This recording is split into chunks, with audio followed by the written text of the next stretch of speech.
Pour les travaux des champs les plus pénibles, des machines spectaculaires remplacent peu à peu la force humaine. Mac retrouve Laurent Bernat, qui remet ici en service une des premières moissonneuses à traction animale. Une nouveauté venue des États-Unis. Comment elle s'appelle cette machine, Laurent? C'est la faucheuse javeleuse. Les javelles, ce sont ces gerbes de blé laissées par la machine. Elle fauche, elle remplace donc une personne ou même plusieurs en train de faucher. Et les bras, comme ça, rabattent et font des paquets qui vont être faciles à lier. Donc ça remplace le travail du faucheur et ça va infiniment plus vite. C'est incroyable. Ah oui, sur une surface comme ça, il aurait fallu à peu près 8 personnes pendant 2 jours. Là, avec cette machine, sur une journée, on a coupé l'intégralité du champ. La révolution industrielle va amener une progressive mécanisation de l'outillage agricole. Et donc, une amélioration des techniques d'exploitation et donc une amélioration des rendements. Ça y est, on est déjà au bout du rang, à la main, il nous aurait fallu... Au bout du rang, et là, donc, on voit parfaitement la gerbe de blé. Donc, c'est exactement ça. Voilà, elle est faite, il n'y a plus qu'à la lier. Et à la charger sur la charrette, on est Et ça, c'est vraiment l'exemple type de ce que la mécanisation de l'agriculture amène comme progrès. Et surtout, on peut envisager de faire des surfaces de culture beaucoup plus importantes. Avec de tels progrès, l'évolution de la production est spectaculaire.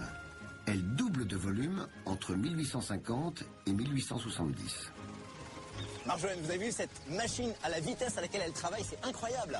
Ah oui, c'est tout à fait incroyable. Mais la révolution agricole, ce n'est pas que les machines, c'est aussi les engrais et plus généralement une meilleure connaissance des plantes et des sols qui augmente les rendements par 3 ou 4. On produit plus, on produit mieux. J'imagine que les paysans s'enrichissent. Finalement, c'est une bonne période, ce 19e, pour les paysans français. Les campagnes françaises sont vraiment extrêmement prospères au 19e siècle. On parle de véritable âge d'or pour les paysans français. Grâce à ces progrès, les revenus des paysans augmentent durant toute la seconde moitié du 19e siècle, ce qui a des conséquences très concrètes sur leur vie quotidienne. Là, Laurent, on est dans une reconstitution d'une table paysanne à la fin du 19e. Qu'est-ce qu'il y a de nouveau sur cette table? Tous ces accessoires, très luxueux, des verres, des assiettes. Des assiettes. Avant, il y avait des bols et des écuelles. Tout à fait. On a un certain nombre d'accessoires aussi, notamment les soupières, des plats pour servir les aliments. Mais attendez, ça me rappelle étonnamment le repas chez les bourgeois. Cela témoigne de l'enrichissement des paysans au 19e siècle et puis aussi de leur volonté d'imiter les bourgeois puisque les valeurs bourgeoises deviennent à l'époque les valeurs de la majorité de la population française. L'amélioration des conditions de vie des paysans, c'est très concrètement une amélioration des conditions de confort à l'intérieur de la maison paysanne.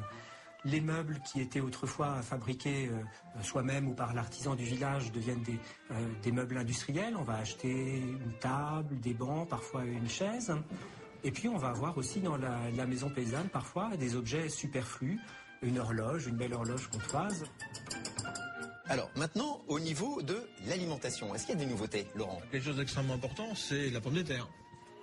La pomme de terre. Mais moi je croyais que depuis Parmentier, c'est-à-dire depuis à peu près une centaine d'années, on mangeait déjà la pomme de terre. Le temps que les gens prennent l'habitude, ça prend plusieurs générations et c'est véritablement au 19e siècle que la pomme de terre devient l'alimentation de base, notamment des paysans français, parce que ça pousse très bien, ça se conserve facilement et avec le chemin de fer, on peut en transporter dans toute la France, ce qui met fin aux famines. Vous voulez dire que c'est le chemin de fer et la pomme de terre qui font disparaître les famines en France? Exactement.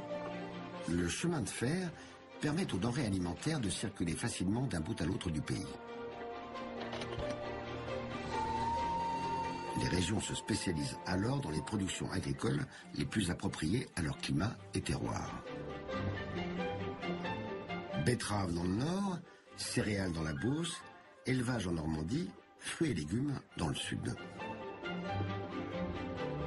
Ça veut dire, Marjolaine, que les paysans ont suffisamment d'argent pour aller au marché, pour aller acheter des choses un peu exotiques, alors qu'auparavant, ils ne mangeaient que ce qu'ils produisaient. C'est une véritable révolution dans le monde agricole, puisque les paysans ne produisent plus tout ce qu'ils vont manger, ils se spécialisent dans une culture, et le reste, ils vont faire comme les citadins, c'est-à-dire qu'ils vont l'acheter au marché.